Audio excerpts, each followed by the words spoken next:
and that's why I put appreciating hard work as a value there, because I think very often for a lot of people, they think that success is because this person has some inherent talent, right? They had some quality that allowed them to have an advantage, right? And again, I'm not saying that is not the case, but I think the majority of cases are people who are able to recognize that in order for me to get this, I need to work hard. I need to push back past some barrier, whether it be a personal barrier.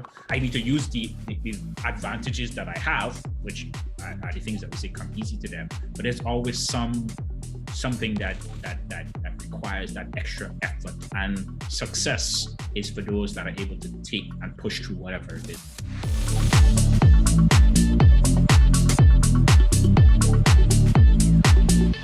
Hey Kyle, welcome to the show. Excited to have you on today. Hey, thanks, Mark. A pleasure to be here as well.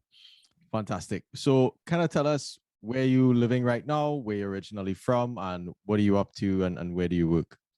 Oh man, the short version of the story is right now I'm in Toronto, Canada. I work at CashApp, which is based in the US. I came here from Trinidad, where I studied and worked for a few years, but I'm a native of St Vincent and the Grenadines. Oh, didn't know. Okay, that's like yeah. So it's a couple of jumps, and the reason I give that context because sometimes people.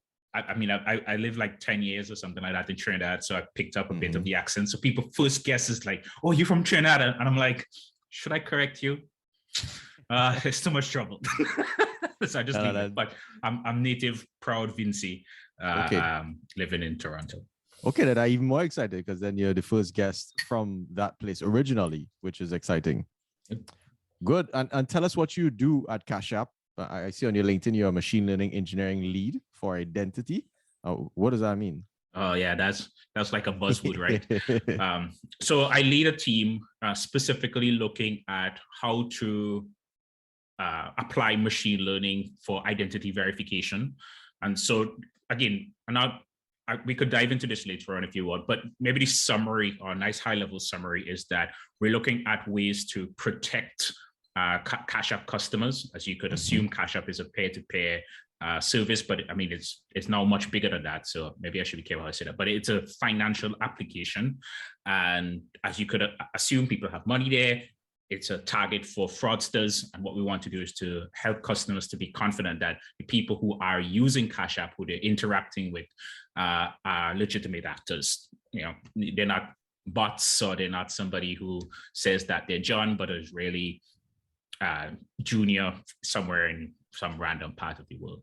So one is a protection standpoint, but the second part, which is probably the more exciting part, is looking at how do we create new opportunities in the financial space for people who would typically not be able to access these financial services. And that's sort of at the core heart of CashApp.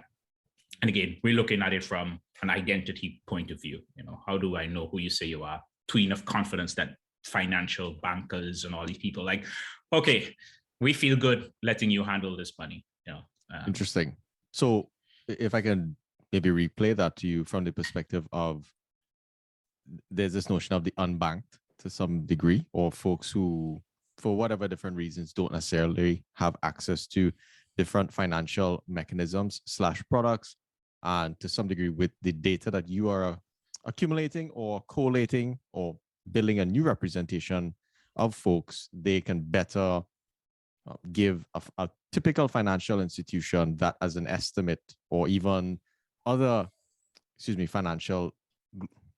digital financial institutions like CashApp, much more confidence that they're good candidates for these financial products. Is that fair to say? Yeah. I mean, maybe if I try to broaden it a bit more, is in the Caribbean, we have like social insurance numbers, we have social security, but very often what people don't often realize is that if in order for you to create a bank account, you need to have a job, right? You can't create a bank account without a job, or at least maybe I should phrase it as a source of income. Yes. And again, and not just a source of income, but you also need a valid form of identification. Now, in the Caribbean, like generally speaking, majority of people have like national IDs, They have like a passport and stuff like that. So maybe that this problem may not be so obvious to them. It's like everybody could create an account. But in the United States, there are a lot of people who, for one reason or the other, do not have access to such a readily form of identification that is approved, right? They may be immigrants now transitioning into the system. They may be from the indigenous groups of people who have their own forms of identification. So their tribal ID is not necessarily a recognized form of ID.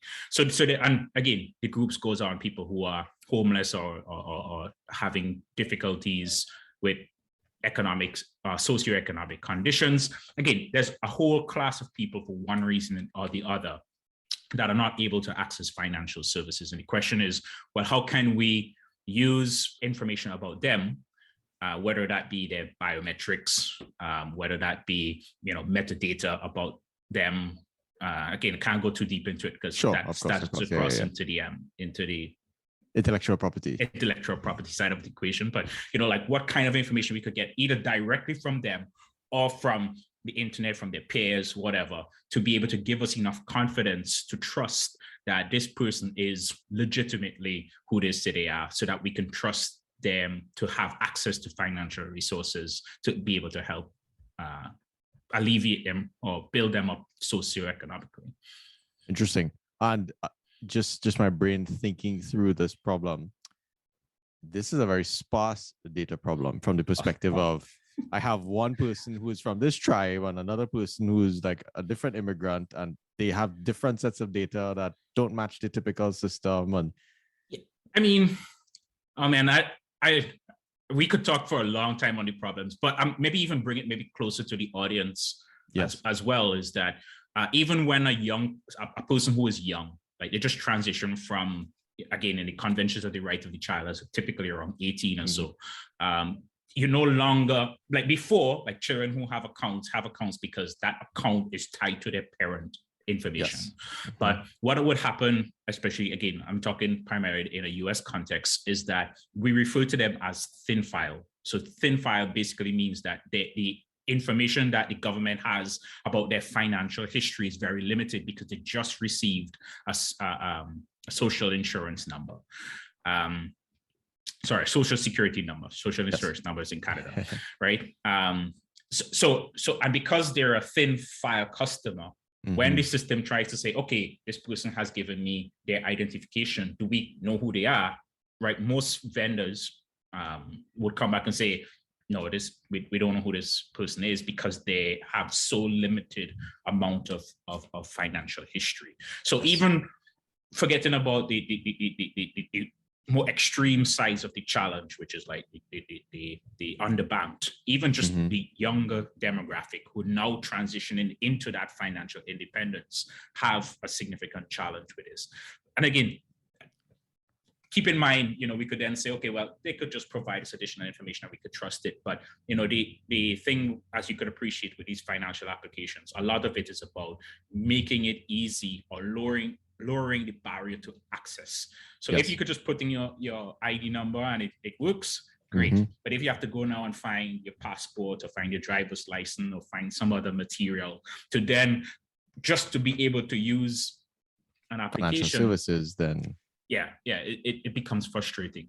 So again, and this is where, this sort of AI ML space kind of comes in to try to figure out what is the best way to support, people who are typically disadvantaged by the regular course of action, for one reason or the other. So rather than just saying, okay, sorry, you need to wait until you have more financial history, right? The question is, how do we bring them in and allow them to build that financial history through the use of CashApp?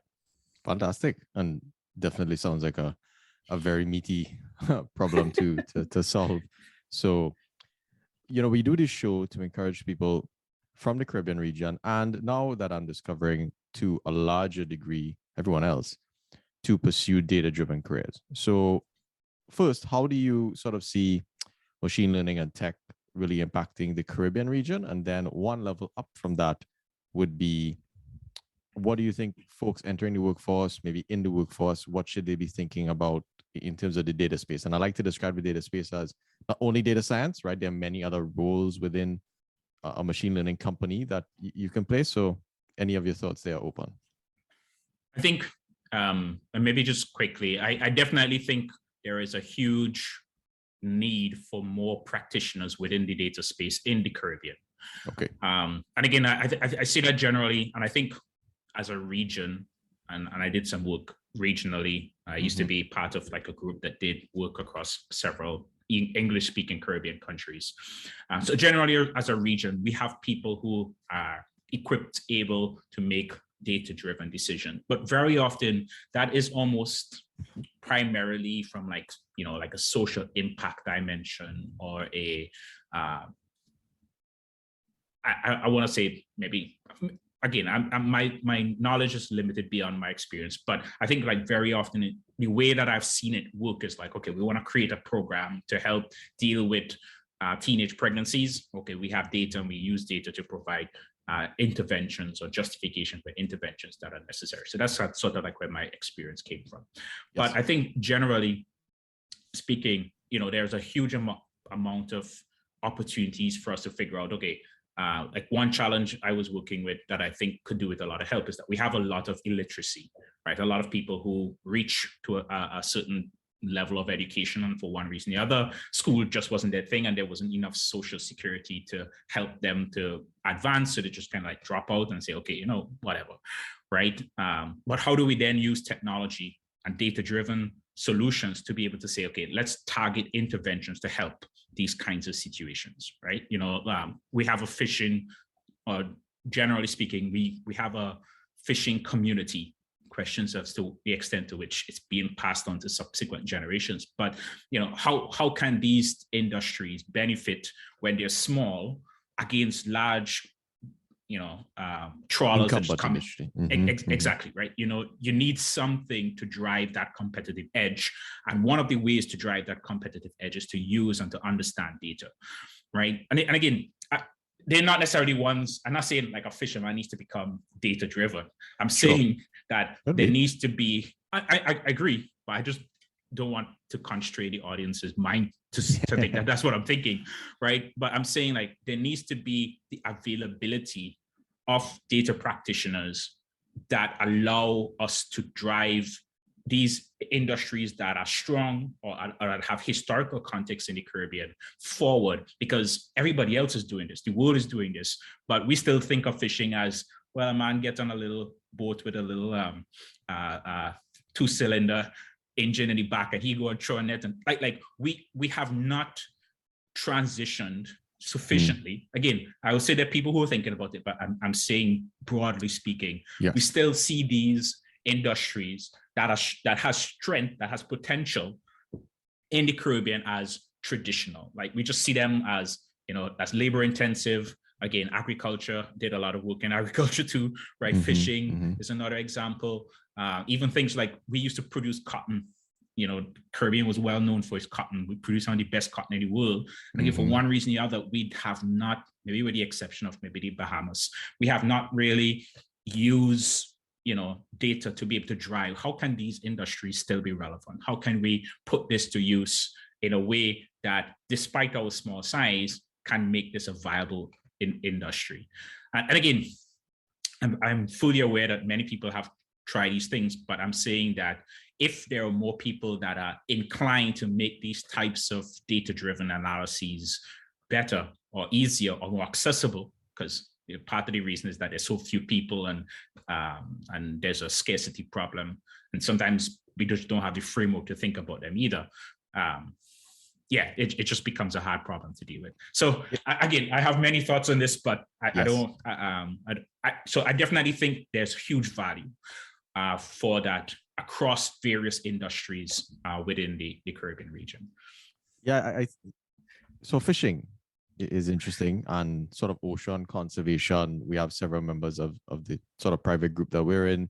I just interviewed Jonathan Pear. He's running a deep learning startup in the UK that uses satellite imagery to estimate farming yield, and with that particular type of data, giving farmers access to financial products, very to some degree similar to what you're doing at CashApp, adding a data layer onto this to build a better profile of the person that you're maybe giving a financial product to.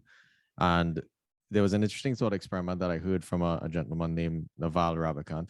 And he said, imagine what would happen if everyone had the knowledge of a hardware engineer and a software engineer, right? And something in your fisherman statement really resonated with me there, because I do think there's an interesting area of opportunity in the Caribbean for data collection, because we don't have as many rules around it.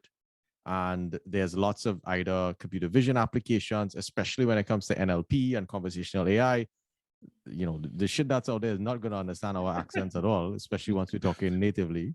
Oh man, I actually, while I was at the university, I did some work on that, and that is so true, man. That is so true. But yeah. So I think from that particular statement, what I'm trying to communicate to the audience listening is your pursuit of both hardware and software skills, in addition to all this machine learning, data analysis, data engineering stuff, enables sort of that democratization within the region and whatever region you're in to add this data layer onto these traditional sort of industries that can bring something forward. So thanks for highlighting that. Yeah. I mean, I have examples we could dive into, but let's not digress. We could swing it back on the end. So great. You work at CashApp. CashApp is a big boy company. That's not a small company. And I think one of the unique things in your story that I want to discover is how you sort of came from Trinidad. So take us back to high school. Like, what were you like in high school? Were you a slacker? Were you a super studious student? And how did your mentality change from there going into like college? Yeah. So going back to St Vincent. Yes. And so in and St Vincent, sorry. Yeah, no worries. In secondary school, I wouldn't really consider myself a slacker, but I was free-spirited. Okay. Right? I like that word. No, we'll leave that unqualified for the audience's imagination. But I would say it in the way, like, you know, I wasn't the brightest person in the class. Mm-hmm. You know, I remember, you know, I had peers who were at the time, you know, they were like the top tier of the country kind of thing. They topped the entrance exam to enter into secondary school. You know, mm-hmm. they came from really well. They would read a section or the textbook once and they just seemed to get it. And I would be reading it 3-4 times and still struggle to understand what it is that they're trying to tell me and stuff like that. But I think, you know, in that period of time, what I understood is that the race is not really for those who are, in our local colloquial term, bright, right? The race is about determination. It's about pursuit. It's about hard work. I remember my primary school, I can't translate that to the local context, but my primary school had a mantra and said, it's only hard work that leads to success. I think that's that sort of like quotation. Ooh. That quotation kind of like resonated with me and shaped me in one way. And my secondary school quote was, it is rough ways through the stars. They said it in Latin, pastra ad astra. And again, you know, like these sort of things just kind of like resonate with you and kind of help me to be like, okay, I shouldn't get discouraged because I didn't understand the concept as quickly as another person. It just means that my road and my pathway is going to be a little bit more challenging than another person. And that's fine, right? That's just who I am. And in the balance of that, like my parents often allowed me to do other things beyond just academics, you know, so like I have an interest in community and community work. So I was allowed to be part of different groups and stuff like that during that period of time, and figuring out school life balance was not an easy process. But again, thankfully I did reasonably well. And then I transitioned to university. And so the question was, well, what should I study, right? You know, that's often sometimes an unrealistic expectation. We have people in like barely start their life and you're like, what do you want to do with the rest of your life? It's just like, I just start, like, why such pressure, right? But you have to make a choice. You have to figure out the degree you want to study. And at the time I chose computer science. Ooh. because my naive expectation at that point is that, okay, I'm going to do and again, just for short context, like before going to university, I mentioned I used to do work with a regional organization. I used to do work with CARICOM, and again, for the international community. CARICOM is Caribbean Community, which is like our version in the Caribbean of the European Union. And they had a youth program called the Caribbean Youth Ambassadors, which is basically just select some young people that they think have some leadership potential, and they tell them, hey, go and advocate for the issues for your youth in your respective countries. And we had the forum to talk to like our leaders and stuff like that. So it was a really good opportunity. But during that opportunity, it exposed me again to what we mentioned before, that there's a gap in our ability to collect, process, analyze data, especially as it gets large, right? If we could fit it into an Excel sheet, great. We have a lot of people who are really smart who could do a lot of work on that. But as data gets large, as we think about things like sensors, as we think about, being able to crunch and to process and to make decisions from the ever increasing volume of data, we need people who could do that. So I was like, oh, computer science seems like the best thing for me to do at the time. And I got into it, and again, it was exciting, it was interesting and stuff like that. And yeah, I didn't lean so heavily into the data at that time, because I was like, oh, there's so many things to learn, and I don't want to restrict myself. So I want to do everything that I could possibly. I want to do some mobile development. I want to do some web development. So ask me at another date if that was a good decision, but it was what it was.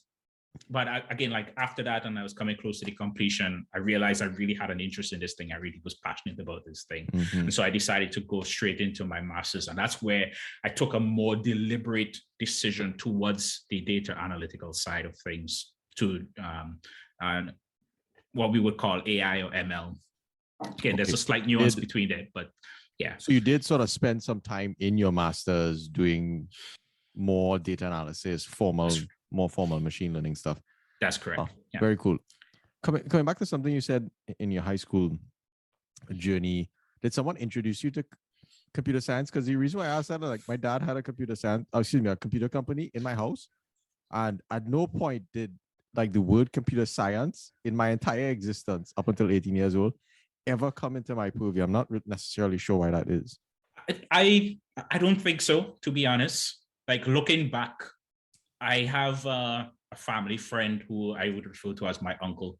And it was only later in my life, like I learned that he did like computer science or computer engineering or something related to that degree. And I mean, nobody ever like, oh, computer science is the correct. So I don't really think that I had like a kind of pressure that I see a lot of people do, where they say like, oh, you need to go and deal with computers because computers are the future. Right? I never had, any of that kind of external pressure. I think it was more like, and like people would ask me sometimes, how did you get into it? It's like, I don't know. I just like computers. I was fortunate to be in a family that we were able to access a computer at an early age. I mean, as early as, and maybe I'm aging myself here, like Windows 95 had just come out, right? Yeah. Okay, so yeah, asshole. So pressure. Yeah, and there was just something about it that, I mean, I took apart computers sometimes to the stress of my father. Because again, it's not like today where you could get a computer for like, let me say $500, which is still expensive, but it's not like that. Like in that period of time, a computer was always over $1,000, right? Like there was no device that you could get with the name computer that was less than $1,000, which again, adjusted for inflation, is pretty huge. Yes. So again, it was just something that was part of it. I knew I loved sciences. I knew I was interested in it. And I think it's just through exposure and see the need kind of like pushed me into that particular direction.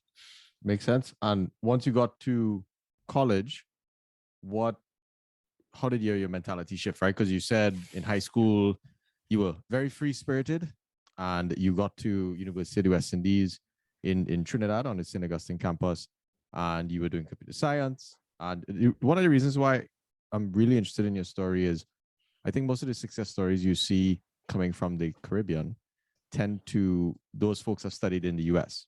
Whereas you did it differently, like another person, Larry Hercules, who was on the podcast as well, who went to UE and were able to sort of go abroad and still, make a big name for yourself. So tell us what your experience was like in college. How free-spirited did you become in that process? And in addition, what was your way of thinking, and how did that change over time? Yeah. I think that's a really good question. And I do recognize that I agree with you, especially in the field of computing. Yes. You tend to see, and again, like a lot of the people that I've met in the diaspora, again, share similar backgrounds. Like, they came from like very young and stuff, and they went through the US or the Canada and the UK. Yeah. One of those, yeah. Mm-hmm. Yeah. So I think, like, was I still as free spirited? I think in a way, and free spirited is not necessarily. It's like maybe borderline rebellious. Like, I had very good parents from the standpoint, like, they didn't interpret that what I was doing was rebellion. They was like, oh, he just kind of like finding his way, right? But I think that was advantageous for me, because when the time I came into university, you already had this understanding of self, which again like helped me to kind of like refine exactly what I wanted to do and why. I think generally speaking, I always had and again, this is partly because of my exposure with like the curriculum youth program. Yes. Is that, I had a understanding that I am not building myself to go back simply to my local country to work within the public sector, because just for international context, in the Caribbean, the majority of the employment is done by the public sector, right? But it's like, okay, how do we equip ourselves to make best of the use of the opportunities that we have? Yes, for individual advancement, right? But also my individual advancement is my tool towards actually making a difference societally. So even up to today, being so far away from my home country, right? There's still things that we do that are aimed towards building our Caribbean region, right? I still involved with ICT programs. We have a Caribbean, it's SOUP. I can't remember what the I stands for, but it's a research program, right? It's basically, Caribbean information research program, right? Like, there's still opportunities and stuff to be able to make an impact, right? But because I now have experience, I now have the ability to deal with larger aspects of data. The volume of data that we deal with is huge. The access to computation that we have access to by being part of an organization like CashApp is huge. Like, I would not have had those opportunities in the Caribbean, right? But my heart is still in the Caribbean. But so going back to the original question, which is like, I recognize that I need to progressively advance in order to make a substantial impact home. Now, again, I have good friends who are still home and stuff like that, and we argue about this all the time, right? Like, where do you make the biggest impact, right? So I'm not putting a stake in the stand. I'm just saying that that's my personal journey, right? So I think that's part of it. It's like, okay, I want to go to the next level. What does the next level look like, right? I want to progress. So like, even when I did my master's, I did my master's at UWI as well. It's like, well, why didn't you go somewhere else? It's, well, because I had an opportunity to teach, right, with the university, right? So, and that offered financial assistance that I would not have been able to have access to otherwise, right? But in doing so, it's like, even while teaching, it's like, well, what else? Like, what does the next level look like? How do I push to that next level? How do I achieve the things that I want to? So I think, again, going back to your question, is like, that internal drive is what I think helps to be able to see beyond the typical boundary of, well, this is UWI, we're in the Caribbean, we help in our own type of thing. And again, there are many success stories in the diaspora from people who came from the Caribbean. But I think that constant thought process is what helps me to reach to where. And again, I had good mentors that pushed me as well. I don't want to discount to make it sound like it was self-fulfilling journey. Absolutely. Right? I had good mentors that opened my eyes to the possibilities and potential. I had a good partner that helped to say, like, why not? Like, what's keeping you here? Just let's pull the trigger, let's move, and let's see what happens. Okay. And tell us about, so you were instructing, so I see online you're an instructor and lead software developer at university. And having taught at university myself, and now in customer facing roles in machine learning and data science, I sort of attribute, well, I have a lot of customer experience from like just having a company in my house. So you're waking up, you come in your living room and you just see customers there every day. So you kind of learn to operate. But beyond that, what was the value of your teaching experience, and how do you think that has influenced some of your data career so far? Oh man, these are deep questions, man. Yeah, sorry. I think, I think teaching, at least those years teaching with the university, I think those are really, really valuable years. And they were not easy because, again, I was teaching. It wasn't, and again, due to some logistics with the university, I ended up like teaching full courses with the supervision of a full-time lecturer, while not getting as much numerical compensation as you would expect for standard operating procedure. but again, it was a great experience. It was valuable. You know, I was in a position where, again, and because of my own background, not being, in quotation marks, the brightest, right, allowed me to have empathy towards students that were struggling, right? You know, like a student who might have failed an introductory programming course or like a data structures course. And again, and like one of my frustrations as a student was, well, we didn't really get much opportunities to practice the craft, right? We sat down, we did assignments, you know, we did, you know, what was required, and we finished. So again, all of that kind of motivated me, like, okay, which goes back to the question I was saying before, like, how do we push the boundary? How do we create new opportunities for this next generation that, you know, allow them to flourish or allow them to think through? And like, even there's a particular cohort that comes to mind. I don't want to call the names per se, but almost everyone from that cohort is, like, I would even argue in some ways that their careers are probably even further than mine, right? You know, they went to Europe, they went to some of them heading like telecommunication, the data-driven sections of telecommunication companies in the Caribbean. Like they went from where other members of the academic faculty might have looked at them and say, well, you know, they fail some, you know, if you fail a course, they write you off, you know, like, what are you good for? But because, you know, again, my own personal context and my understanding and appreciation of what is needed for people, right? They were able to use these opportunities to push themselves further, to think as through mentorship, what does the next step look like? And they continue applying that principle and allow them to reach to very far places in their careers. So, and again, there's just one cohort that I could think of, but I think that pattern generally holds true for the years that I was with the university. And so transitioning that now into this sort of like custom role in this large company, it's the same question, right? Like, what does the next step look like? Like, how do you build a team? Because that's probably like 60% of my job now is just building a team. It's like, how do you build a team? And then you get them to think about the same steps. Like, what does the next step look like? Like, when I came to Canada, I joined a startup called deeplearning.ai, and we rebranded to DESA, which was eventually acquired by CashApp, right? But the reason why I found that startup was exciting, because the question was, what could we push the boundaries with deep learning in the financial space, right? It's like, you know, again, for context of the audience, financial space runs on tree-based XGBoost type algorithms, right? Like that's the standard, and again, it's not a standard just for standard stick. It works really well, right?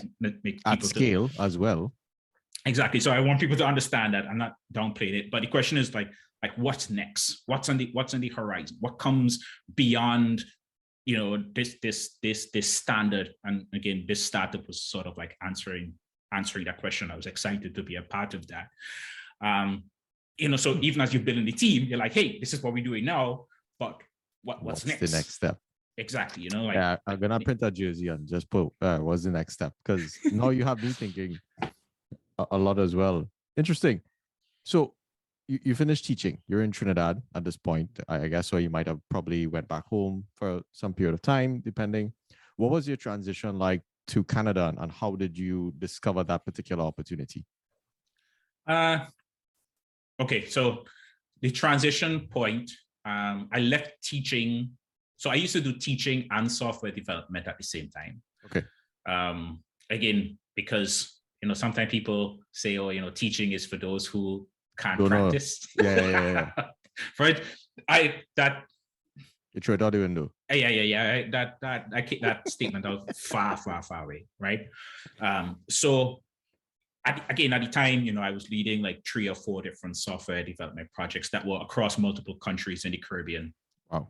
In the space of agriculture and fisheries and stuff like that. So, I mean, like relatively speaking, it was good, but it was like, well, what comes, going back to the thing, it's like, because I'm leading the teams, like, what's the next thing? The next thing is just, again, same process, applying for another grant, building out, it's just like a repetition of the same thing.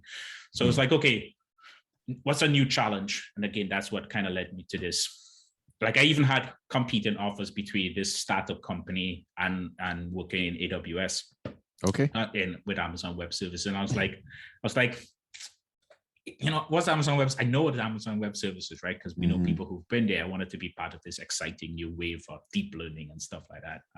But that transition to Canada, it's not an easy transition. Especially for people, young professionals who are thinking of, I'm going to leave where I am to go to North America because it's better.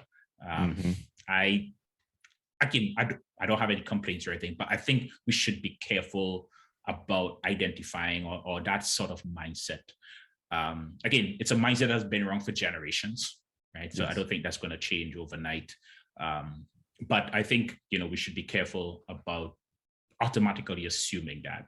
And again, the reason I say this, like, for example, I came from having a strong network in the Caribbean, right? We knew a lot of people, we built a lot of relationships across multiple countries in my respective home, right? We, again, same thing. But when you move to a new place, it's like blank slate, right? It's like, I mean, I have friends and stuff like that from secondary school who are also in Canada. And again, you have co-workers and you're building that up, but it's almost like resetting to zero, right? It's almost, you have to go over this process of building relationships and building respect, because those relationships and respect open new opportunities for you. So it's literally resetting the clock to zero. And like, one of the interesting phenomena, which might be more on the jovial side, is that I came from the Caribbean where when I entered the room, I was like the youngest person in the room, consistently.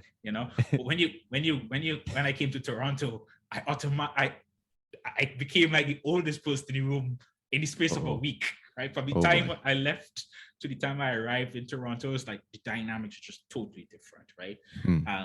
So again, it's good and bad because, because of that age, you have a little bit more experience and stuff like that. But in North America, they don't care about the age. It's like, well, let your work be the judge of who you are and if you're worthy of respect, right? But yeah, so I mean, yeah, it's definitely been an interesting transition. We came just on the heel of COVID, so I've literally worked more from home than I've worked in an office in Toronto. But even in the midst of that, we were able to build good relationships and experience, and we could see the trajectory of how things would be good. Fantastic. Yeah. And even, I've been in NVIDIA for just over a year now, and I haven't met anyone from there yet. And it's quite interesting coming to a new company. And you're talking to someone, you've gotten to know them over some time, but you're like, I actually never really met you in reality. And I think this is a blessing for the Caribbean region. So you made a statement there that when you leave your home, or you leave your place of strength and you come to a new place, you are now in a vulnerable position to some degree. You don't have your contacts. And oftentimes, like in the Caribbean, is like who is a big function or has a strong component in your success to some degree, right? Let's just leave it there. And with that in mind, I think people in the Caribbean now could have a global network. Like, there's no excuse for you to have a global network, and everyone in the world is like, oh yeah, I'll hop on a Zoom call with you and we're in completely different countries. Cool. It's all good. How do you now,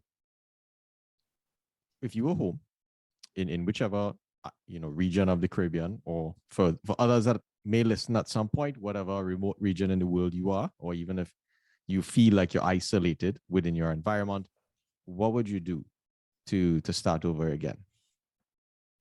Given that this global kind of outreach thing is a little more of the norm.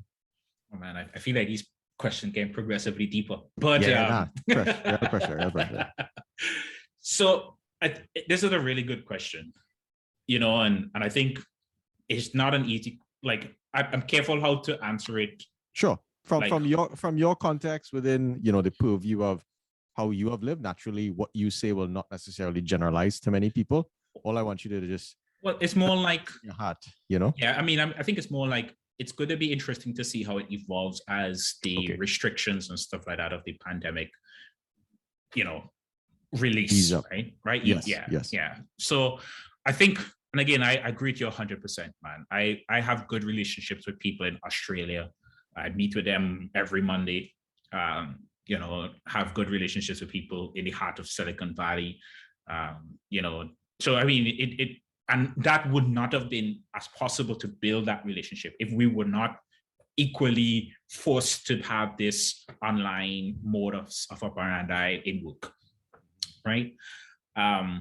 So that being said, I think one of the things that used to bother me when I was home in the Caribbean is that I would often feel like, I'm in a country that if I tell people where I'm from, they have no idea where to see it, right? And again, for the audience's appreciation, if you have a globe, like a circular globe, and you look for St. Vincent on the map, you're not guaranteed to see it. That's just frame of mind, right? And so when you explain, it's like you have to tell people, Rihanna? Like, yeah, Rihanna. You know where Rihanna's from? She's like, yeah, some a country called Barbados. It's like, okay, so if you're in Barbados and you go west, you'll reach to my country. Like that's the length that you have to go through to explain to somebody where you're from. So very often, because you had that mindset, it will become difficult to say, okay, let me send an email out to this person or send a thing out to this person. Would they respond? Would they want to connect? Would they want to build, that sort of relationship for the because you come from such a small place, and to some degree globally it's insignificant from a geographic size perspective. You translate that into maybe they won't pay as much attention to me to some degree. That's right. And so I think like having, again, this exposure and meeting so many groups of people in different levels of importance, I kind of realized that's a facade. That's a lie. That's that, like, we should find a way to break that sort of mindset. Because if you have an idea that is valuable, or you have a proposal, or you have something that's valuable, it should not be and you're convinced of its value, you should not let any other constraint of resources or visibility or acknowledgement or whatever keep you back from reaching where you need to reach. So I think like that's one of the things I would tell my past self. It's like, don't worry about it. Shoot the email. What's the worst that'll happen? They'll just ignore it. And no loss to you, right? But so I think it has opened up reduced that barrier to entry, where I don't have to be physically in the space of Silicon Valley to be able to meet bright minds who are interested in new ideas that could potentially change the world, because we have grown a little bit more used to or open to the idea that valuable connections and partnerships could happen over the internet, which is strange, come full circle, because really truly that's what the internet was created for. Right. But yeah, again, I would push past that barrier. Even this interview is, and even as you're saying that, you're pushing things up the queue in my mind, if I could try to be computer sciencey, in that I don't think I would have maybe pushed to try to do this show if the pandemic wasn't necessarily there. I would not have thought that, how would I reach all of these people? Why would they want to talk to me? Because I'm just in this region. I'm in Florida. Okay, I'm from Trinidad. We have some kind of connection of being from the same place, but they're just like, why is this sort of relevant? And okay, that's you're making me think quite deeply there. Within some of the statements that you just mentioned, you said something about relationship and respect, and how the quality of your work should really be the defining factor as to how you put yourself out there. what is it that motivates you to kind of work so hard? That really interests me about people. Uh, Are you obsessive about it to some I, degree? I think so. I am. I push back on it. It's like an internal struggle. This is why it's taken me a while to answer the question. Like it's an internal struggle. I definitely think that there is value in this pursuit. There's a value in pursuing things and pursuing things, passionately and vigorously and stuff like that. But the pushback, again, like for context, I just recently had a daughter who's like 3 months. So I'm in this process of restructuring effort, right? Yes. But I think like going back to like, I'm the kind of person like I would push hard into the night to make sure like things are accomplished. Again, I also have an academic background, so like even some of the work that we're doing is like let's understand the space. Let's do the deep research. Let's do your review, know what exactly is happening out there, and then make it. Like even with the team, like sometimes I'm careful. It's like I wonder if I'm being over applying too much pressure. It's like, hey, like don't come and tell me we're doing this. Come and tell me why we're doing this. What's the justification? Prepared to get pushback from me because I need to know that you have made the right decision in terms of thinking through all the possibilities and so fantastic. Like on one way I could say yes, like definitely about that. I think going back to the question of like why put so much effort, I think there's just so many problems that require us to do a good job. So again, going back to like why I'm interested in CashApp is because the idea or the motivation that we could be creating financial opportunities for people who would be otherwise disadvantaged, it feels noble to me. Yes, CashApp will be profitable. Yes, the work that we do helps to make CashApp profitable, but CashApp needs to be profitable in order to help people who are have not the impact, right? Yeah. So, yeah. And that's something that I wrestled with. Again, coming back from my roots in social activism and working with, it's like why does everything have to be profitable? And I realize it's because that's the only model of sustainability that we have that actually works, right? So I think, again, I'm going to ruffle some feathers. I know people who have ideological differences, right? But I think so. It's like I believe that the work and the effort that I'm putting into it, yes, makes CashApp profitable, make CashApp successable, but in doing so, will hopefully open up financial potentials and possibilities at scale. By the way, right? That's I guess the key differentiator there, right? Not necessarily other people doing the same work will have impact on, but it'll just be on a way smaller scale. So yeah, I mean, and even to that at scale, I have to be careful how much I say, okay. But yeah, but like again, just. I mean, I don't think this is a brain. This is releasing anything that is controversial. Okay. You have to expect that even if we solve the problem in the US, that's not really, that's just, I mean, that's huge, but that's not really is that really what's next? What's next is, and again, those who know Jack Dorsey, who is the CEO for Block, which is the overall company, right? Knows he has a heart for Africa, right? So it's not inconceivable that Block would be looking at countries where other regions, exactly, right? And that's where the real scale comes in, right? Not in the US because you have a few set of people who underbank for one reason or other, but what about a country that just doesn't have infrastructure that we typically take for granted, like a national identification system? Like how do you scale? And that's now in the tens of millions, right? of people, right? So And so that's the vision that pushes me.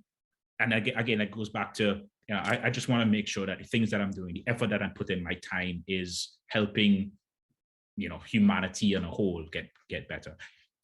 And again, this goes back to my belief of AI and ML is that its utility is most valuable in those pursuits. Now, people pursue it for art. Again, we could argue about that. People pursue it for pursuit of its purposes, and I think each person finds what resonates with them the most. But I would argue and suggest even to professionals, it's like the more that you're able to master these complex algorithms, master the utilization of data that we're just discarding for one reason or the other. And you could frame that in a context that is sustainable. Okay, you know my model of sustainability. Yes. To be able to build systems that build people's lives or whatever the case is, there's a huge value to be derived from that intrinsically, but even economically. Well, that was, I appreciate you sharing some of those things. And sometimes you always wonder why people work so hard. So now it makes a lot more sense as to sort of what drives you. Tell us about your journey at Dessa, and more specifically, like working in a startup. What's very big for me that I try to communicate, or things that I want to share, is executive visibility, and how important that is when you do work, that there is to some degree executive visibility on the quality of work that you do and its corresponding impact. So can you tell us about your journey there? And maybe, I'm sure the work that you did was quite visible, even though it was a startup as well, right? I mean, it was a small startup. Okay. And so I think visibility is without a doubt, because, you know, everything you do is just you. yeah. It's like if we walk into the room, like everybody, the whole company could fit into a single meeting room, right? It was small. But it was a small group of energetic, really smart. Yeah. I mean, people on top of their game in terms of like deep neural network and ML ops and stuff like that, and all these kinds of things, you know. So it was really, really high energy. Working at a startup is like people romanticize startups, and I think startups are necessary.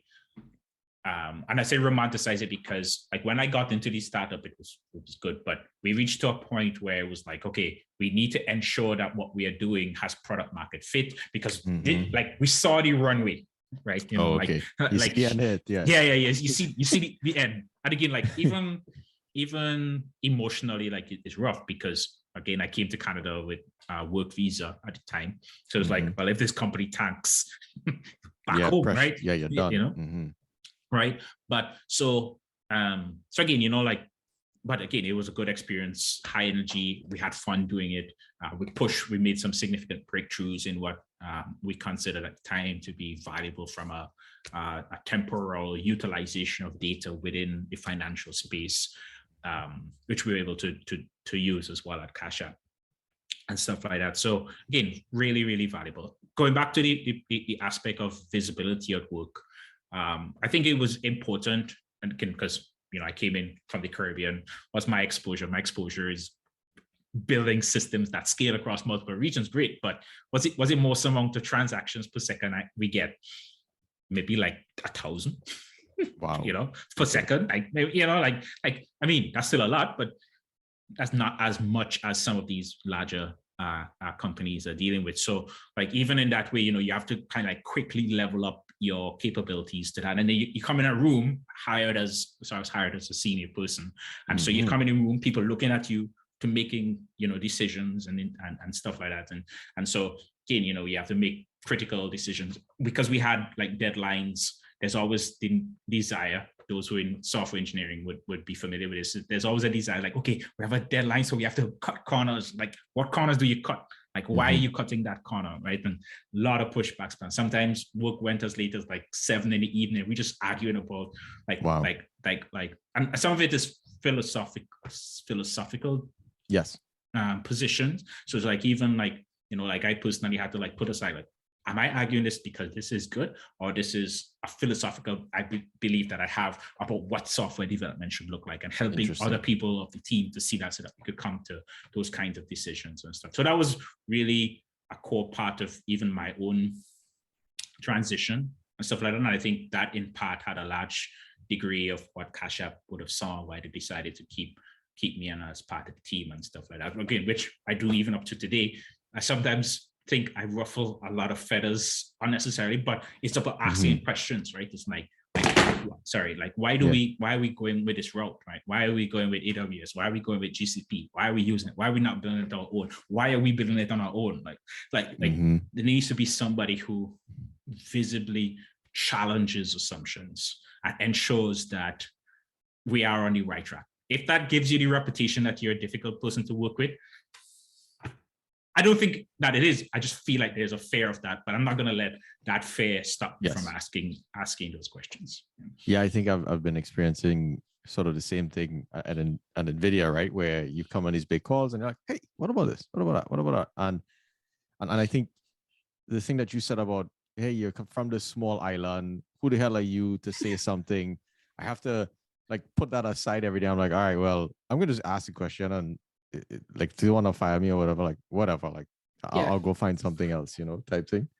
I mean, these larger countries have like a way of defining it, right? They call it the imposter syndrome. Mm-hmm. I learned about the imposter a few months back, right? But I mean, it's a valid thing. It's a real thing. And I think, especially coming from smaller countries, I think that's just a component that we need to recognize and be able to address that imposter and say, hey, you don't worry about that. We're just going to put forward our thing. We know what we know. We know our knowledge and the boundaries of that knowledge, and we can push forward accordingly in the spaces that we're confident in.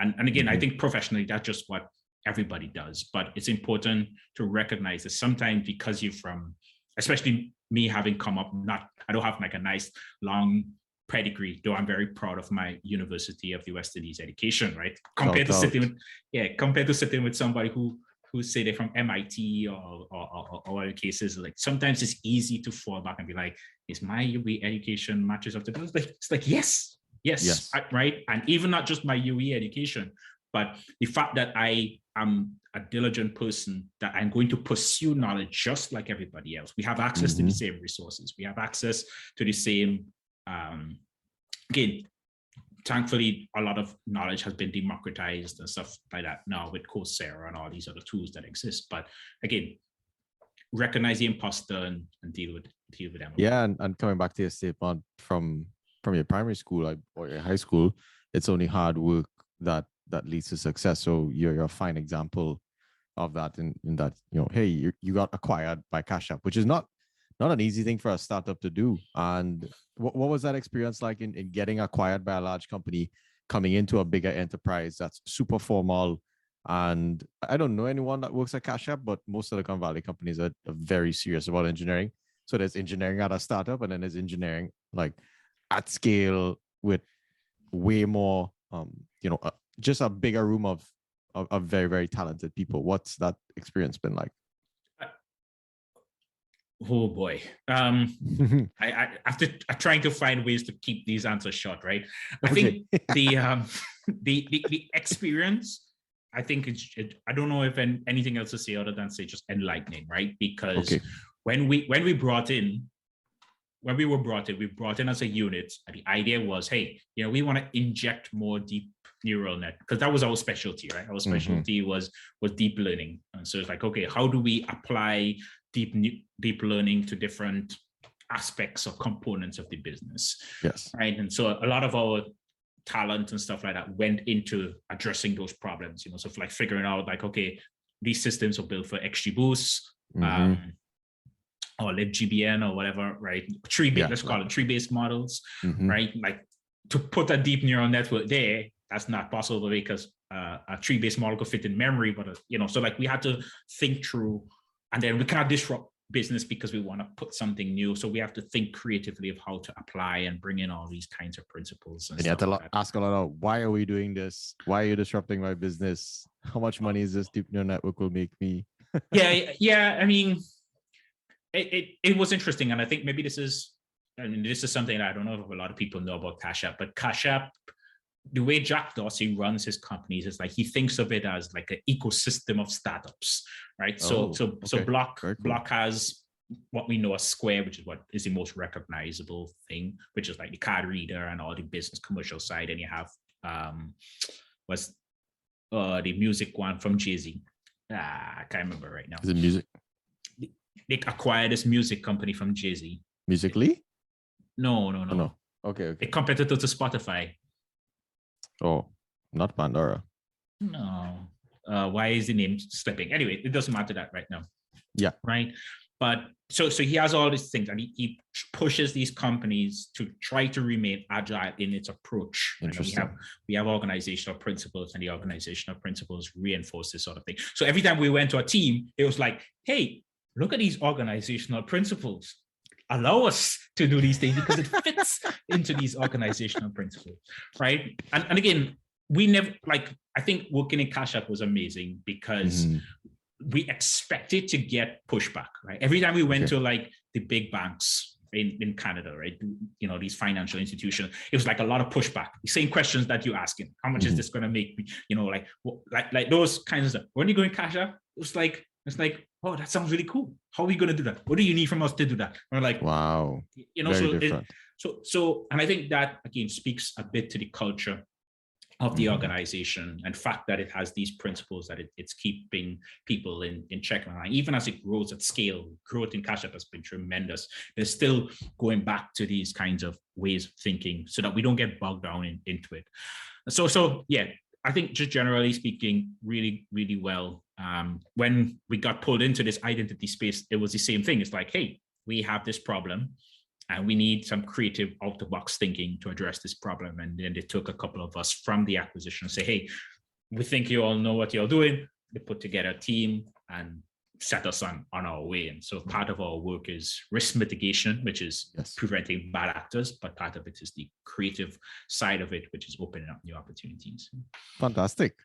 So, you know, now that we've sort of gotten a purview of your career so far, we want to enter the section of what would you do if, and in addition to that, you know, what do you want other people to know that you think will accelerate their own journeys, given the experiences that you've had? So I'm going to ask you a couple of different questions. So I think we understand to some degree where some of your motivations are coming from, asking what is next? Always continuously, it seems, throughout your entire career, asking that question. And what makes you really good at your job? And I'll ask you the question now. Next one after that will perplex your mind a little bit. But and the reason, let me give you a little background as to why I asked that question. I've been toying with the idea, or reflecting on the idea of what is it of your gifts? Okay, what is it that you do really well that comes very easy to you, but is difficult to others? Whether or not it's sort of like useful in the marketplace, but let's maybe push the ones that are useful in the marketplace maybe higher up the stack. It's okay to take some time to think. It's good. I think it changes from moment to moment. So maybe this is not a static answer. Cool. The one I would say that is valuable right now is, again, to help. I use the word vision casting. Using casting sound like it's some kind of magical something, but you know, like how do you formulate a vision? How do you get a team on board with a vision? How do you motivate your stakeholders and your other partners to buy into that vision, right? Again, just for visibility as well, a machine learning team can't say, oh, we're going to add this new feature into CashApp, right? You know, there's a product team, there's engineering teams, there's platform teams, there's mobile teams, right? So there's a lot of negotiation that has to go through to get, you know, something that is even like that out of the window. And so a lot of the effort and stuff that we've been doing is really around vision casting and even relationship building. Yes. You know, as far as I could remember, I don't know if there's anything special about me, but I'm grateful for this. Like I've always had the ability to connect with people and have good relationships with people and stuff like that. So I see that as very valuable because going back to whether it's a good thing or a bad thing in the Caribbean is who you know, that kind of like forced you to be like, okay, if that's the case, then I need to know more people. Yes. So even bringing that mindset into it is important. Not because you think it's going to give you any favor, which is how people would typically translate that thing. But when you know people and you understand, and the process of getting to know somebody, you understand what's motivating them. You understand what's important to them. What is their priorities? You understand like how are they thinking about the business and how are they protecting or managing their team to accomplish particular tasks. So when you have all of that understanding, then that helps you to internalize, how do I pitch my vision to them? How do I ensure that my vision is in alignment with what they want to accomplish, at least to find the pieces of overlap that gives you a higher chance of success. So, and again, like, we didn't really talk about this before, but even in university, like I didn't have the easiest of time either. I don't want anybody to feel like I was a rock star student, like, passing through grades, right? I failed one course during my undergrad degree, right? Which was traumatic because, like, I'm going home to tell my family I failed a course at university. Like, that was a traumatic experience. But like, one thing I understood then is like, and my problem was like, I was trying to figure this out on my own. Why am I trying to figure it out? I have peers who are figuring it out too. So I became I figured out how to lean on others to be able to help push the whole group forward. And even that thinking coming into CashApp is like, I have peers who also based in Toronto or based in other places. Like, we all are struggling with similar things. And the ability to now say, hey, let's struggle together, or let's find pieces that we are working on that have overlap and solve those problems together. So, you're the first guest. So the question that I typically ask that you answered without even knowing is, the hypothesis is, because we're from the Caribbean region and grew up in sort of like multicultural environments, etc., we have a natural propensity to relate to people a lot easier than other cultures. And with that, that's some inherent, it is an inherent, I don't like to call it an advantage. It's just an extra factor that we have when we enter a global workforce and we view ourselves as part of a collective. So do you want to add anything to that on top of what you've shared? Yeah, I mean, gosh, we live in an interesting time, right? I mean, our children are going to look back, and our grandchildren are going to look back, and it's going to be an inflection time. I'll give an example why I say it, right? So I have really good friends that are Muslims, right? And Hindus, right? And atheists and Christians and whatever, different religious background. I'm just choosing religion as a dimension here.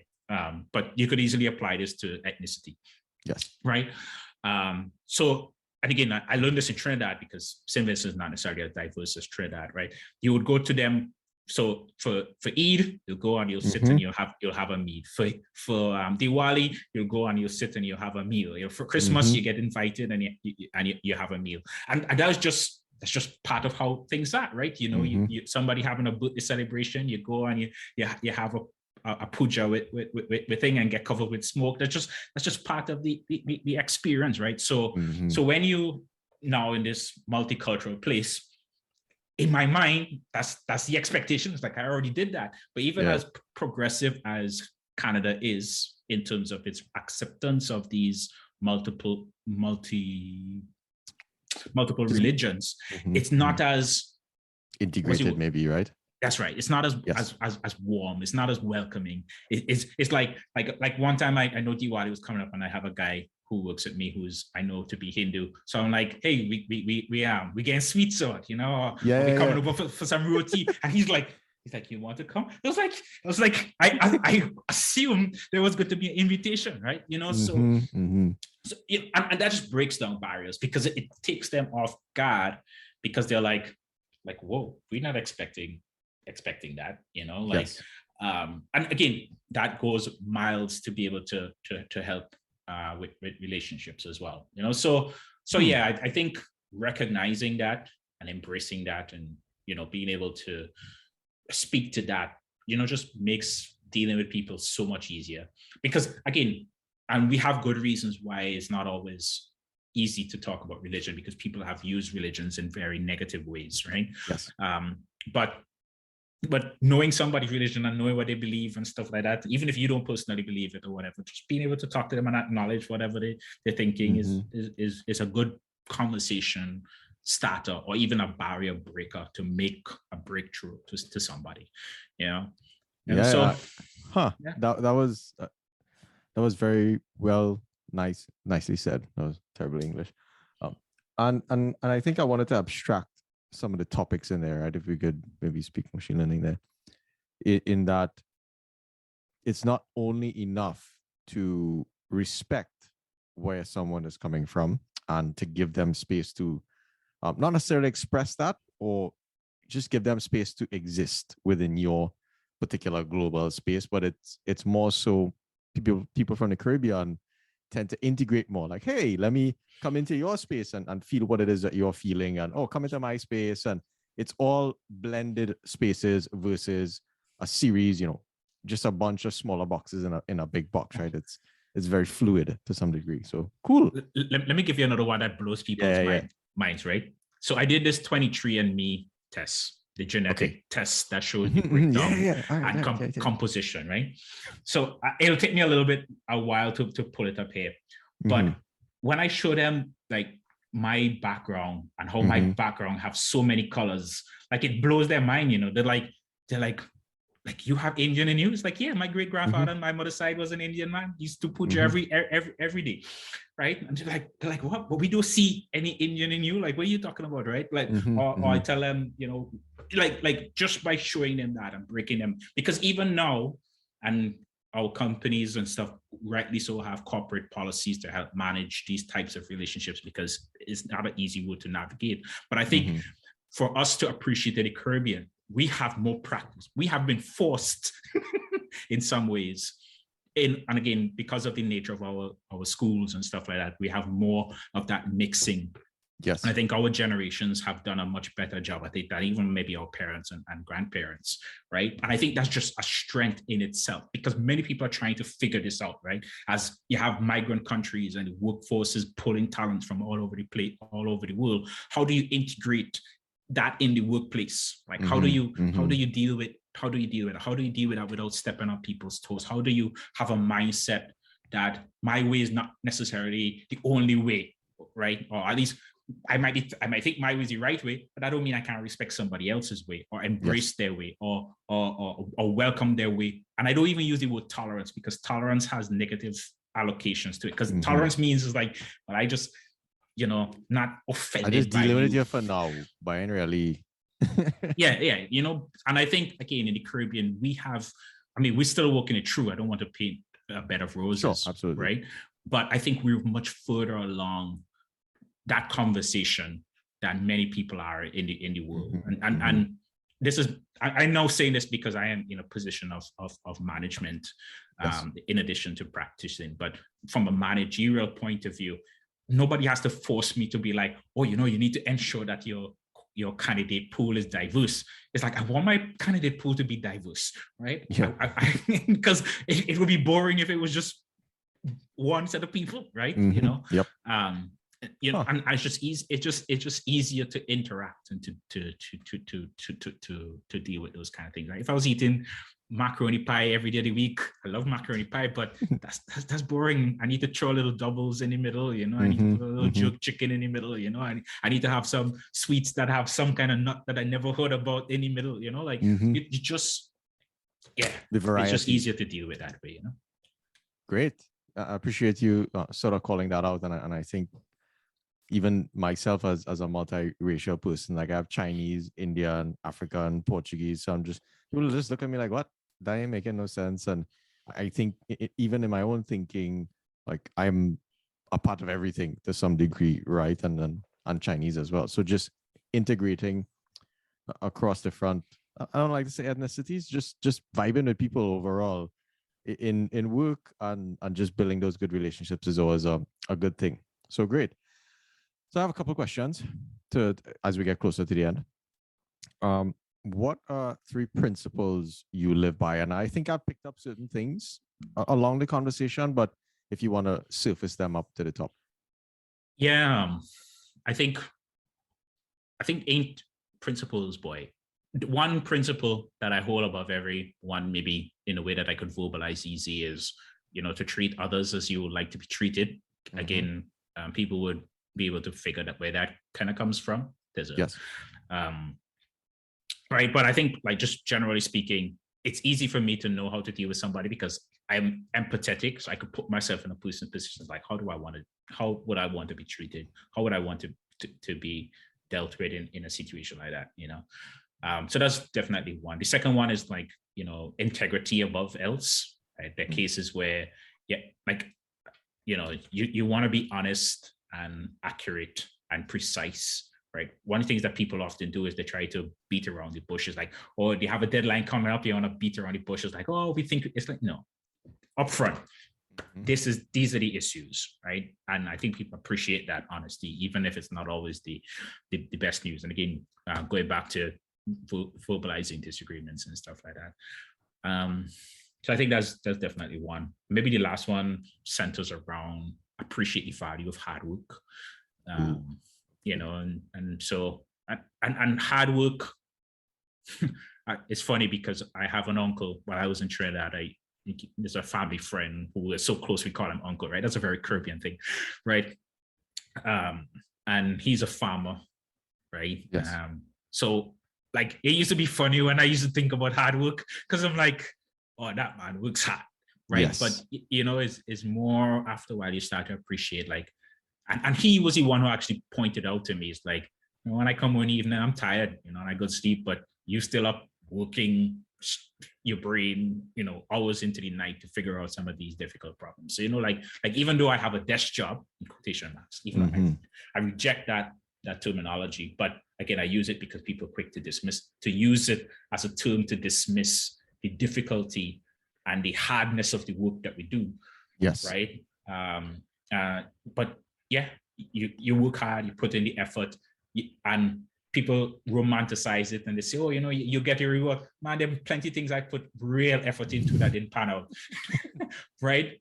And then I turn around and I tell people, I feel like I have learned more from my failures than I have from my success. Interesting.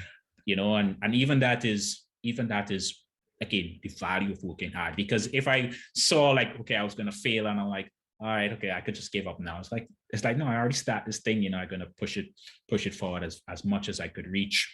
Wherever it falls, but I don't want to ever look back and say, I didn't do the best that I could do, right? You know? Yes. Yeah, so again, like I have the most respect for you, Mark. You know, you finish a PhD, people don't appreciate how difficult that could be, right? You know, my cousin, again, for context, I didn't finish mine, but while I was doing mine, my cousin said, oh, you're a professional student. And I'm like, yo, that used to get me all the time, man. I'm like, so, professional students, like you seriously underestimate how difficult it is to sit down and to read papers and be forced to have to come up with something novel and then do experimentation to prove that it actually, that is hard work, right? And it's valuable hard work. It might not be to somebody else, but that's all right, right? There is value in all of these things that helps us to break through barriers that we oftentimes don't even fully understand while we're going through them. Yeah, I think one of the things I wanted to highlight as you brought that up, yeah, I don't like school. Like I actually hate school. When people are like, oh, you have a PhD, like, oh, you wanted this? I didn't do shits about that, right? And for me, what I look for in people, or what I quietly look for, is what is your ability to handle shit that you don't like to do. That's right. Right. And I measure, like, I'm like, okay, you could handle this much. And, you know, if I can endure all those years of doing something I didn't want to do to get to something that I did want, right, which was access to a larger work market that will recognize my skills and reward me, et cetera, correspondingly.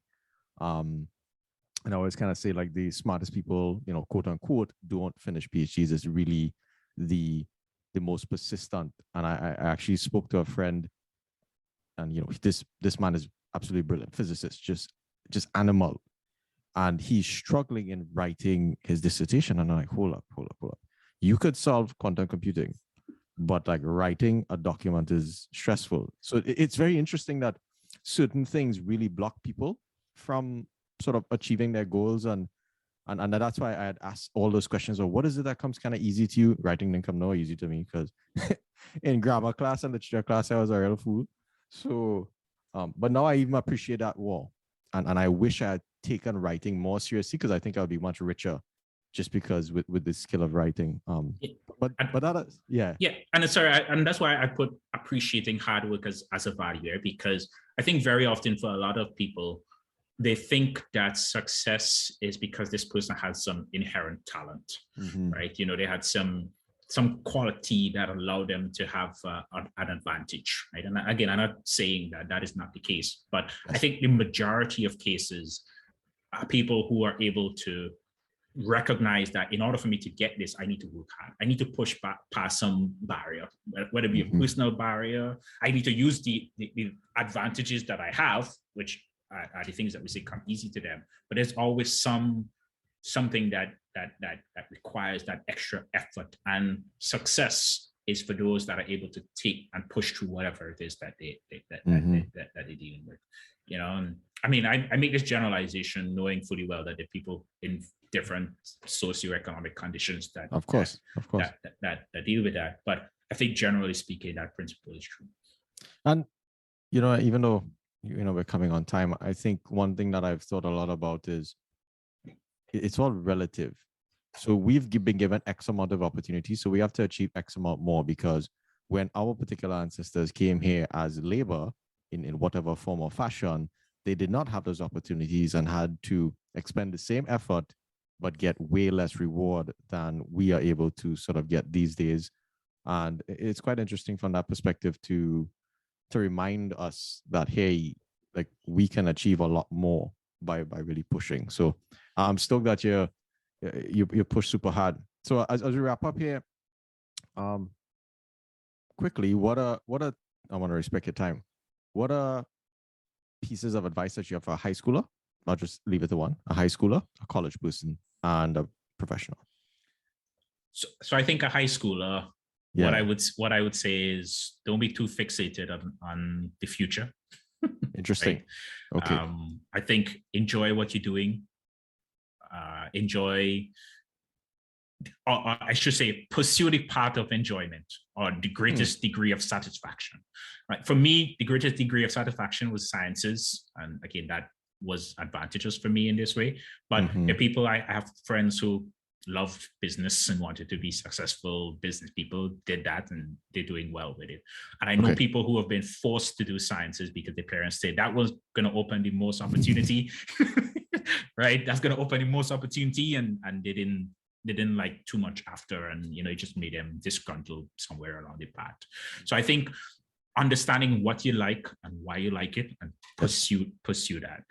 And again, I even have a cousin, again, just to give an example, who's a fashion designer.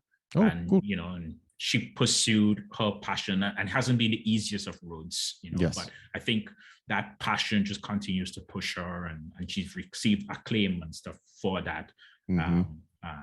Still on her road of success, but it's the passion that allows you to drive it through.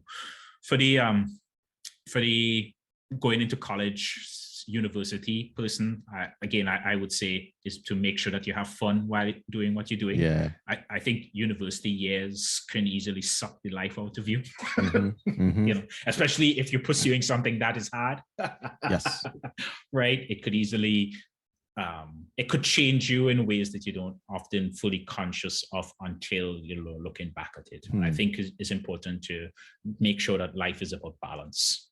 Balance that hard work with times of relaxation. Not as to say that it needs to be equal, because that might get you into trouble, but ensure that you work hard, but you play hard. Whatever play translates to you. And I think as you're transitioning from that university into that professional life, I think realize that maybe one of the best assets that you have is integrity. Integrity of your work, integrity of your ability to say what you can and what you can't do. Some people tell people that they could do everything, which sets them up for failure, right? Know your boundaries and know when to say no. I think that's probably one of the hardest things that I've had to learn professionally, is like, okay, I could do it. I could learn to do it, but I think right now I just can't. And so again, I think those would be like my 3 life development things that I would look back and encourage my younger self to do. Fantastic, Trust. I think I want to put it in my pocket right now. That last one. And the last question, and even though hoping you have a little more time, is what are 3 books you recommend? Also, are you a reader? Yeah, I read. Jealous. Let me qualify that.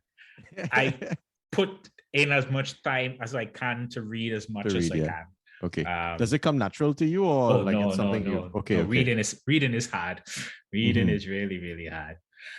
What I've been reading recently, and I think is a common book, I think it's popular, Atomic Habits. Yeah. It's heard a lot of books that you just don't read. Like I have that book there and I just haven't read it, but every single person has told me to read it. Yeah, I mean, to be honest, it's like a slow process to me. But okay. Somebody mentions, like, I used to feel guilty that I didn't read a book to completion. Like I'll start off all hot and sweaty, and then I'll read somewhere to the middle, and then I'll be like, okay, life. So I used to feel guilty about that. Like, am I not a closer? Am I not a finisher? Like, but then somebody was kind of shaping a references. Like sometimes you get all that you need to get from the book. And then after a while, your mind just no longer has any value with it. So forcing through to that completion is not always the best thing motivationally. But anyway, sorry. So coming back to the Atomic Habits, I've definitely found that valuable in terms of like thinking through what actions am I being deliberate with, how much I struggle with some things, and maybe I'm struggling with it because I just need to be consistent and formulate it into a habit, and it just becomes automatic at that point, like things like that. Another book that I was reading, I was tempted to pull it up on Amazon, but I can't remember exactly who wrote it, but it was talking about why we sleep.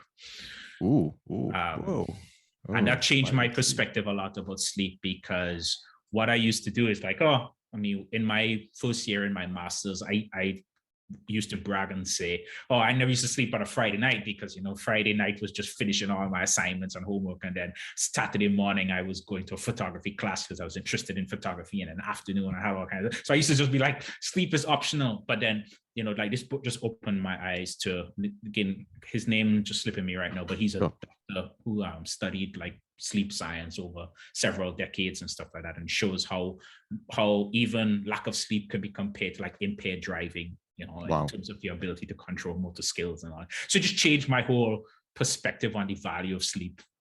And again, I think that's important in our culture because somebody was even saying, why sleep when I could be making money?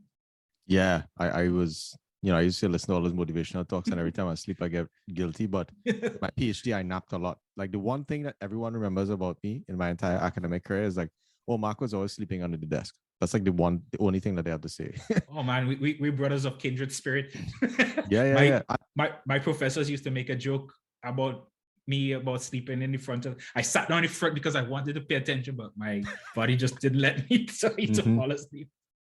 Yeah. Kindred spirit, man. So those are the two books that I'm reading right now. Those are cool. Yeah. And so. Great. Eye openers. So now you're gonna have a 3-year-old child. Hopefully, have a couple of minutes left. 3 months. 3 months. 3 months. Sorry, 3 months. My bad. And how do you intend? Well, first, how do you manage burnout, and how do you intend to manage burnout coming up? Burnout is a really hard question. I'm thinking about that a little bit more deliberately these days. Because you're that's also in like a part of your like mindset, right? Go like what's next? And pushing. And I think in the past, I haven't always been appreciative of burnout. Okay. Like my wife, my partner would laugh and say, because I used to go sit down, I'm going to do something at this desk, I'm going to work. And the next memory I have is waking up in the morning in the bed and like, how did I get here? When did I leave the desk? Right. And like the body just reached to the point where it's just like, I'm sorry, you could drink all the coffee you want to drink. You're not going to make it. Right. Yes. Which in itself is a symptom of burnout. Like that's physical burnout, but that's not even necessarily the worst type of burnout. So I think being more deliberate with family time, being more deliberate with, like what does a vacation actually look like? Like I have pleasant memories with my family doing things like ice cream on Sundays and stuff like that, and wanting to be able to recreate, some of these kinds of experiences for your own children.